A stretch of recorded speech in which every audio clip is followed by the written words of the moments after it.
Bienvenue dans ce Buzz Média avec Karim Yayaoui. Bonsoir Karim. Bonsoir Aude. Alors, vous nous parlez de Nicolas Sarkozy qui espérait peut-être un peu de répit du côté du Maroc. Un peu de répit parce que les temps sont difficiles pour le président de la République avec toutes ces affaires dont on parle sans cesse.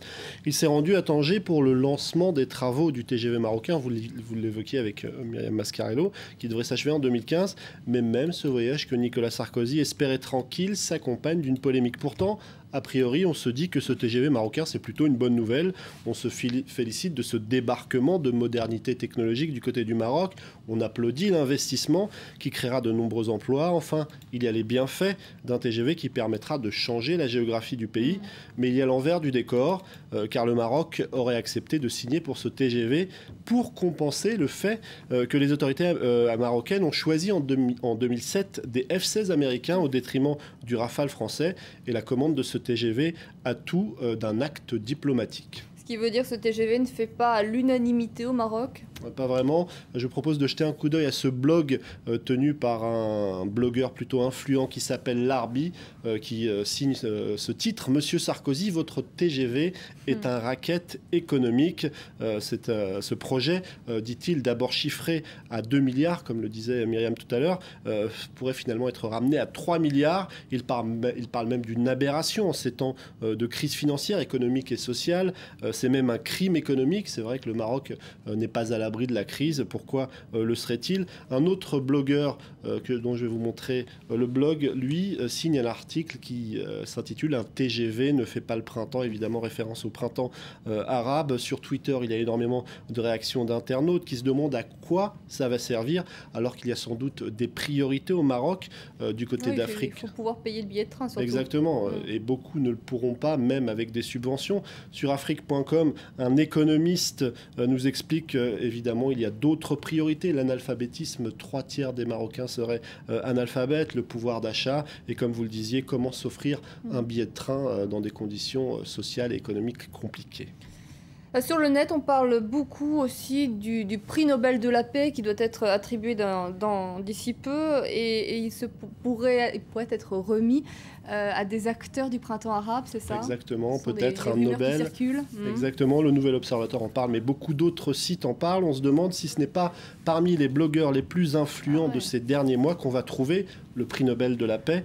Sur la toile, de nombreux noms circulent. Par exemple, cette jeune fille qui est une Tunisienne qui s'appelle Lina Benmeni, qui a commencé à critiquer le régime de Ben Ali bien avant le début du soulèvement populaire. Elle a tenu une chronique de la révolution sur son blog qui s'appelle Tunisian Girl. Il y a aussi cette autre femme, une égyptienne cette fois-ci, Isra Abdel Fattah, une des fondatrices du mouvement du 6 avril. Il y a peut-être aussi Wael Ronim, un blogueur très influent. C'était l'administrateur d'une page Facebook qui a largement contribué à déclencher le mouvement anti-Moubarak. Alors cette année, le Nobel de la paix sera peut-être jeune et cyber. Et pourquoi pas l'offrir aux réseaux sociaux finalement, Pourquoi puisque ce sont eux qui sont à l'initiative de cette communication.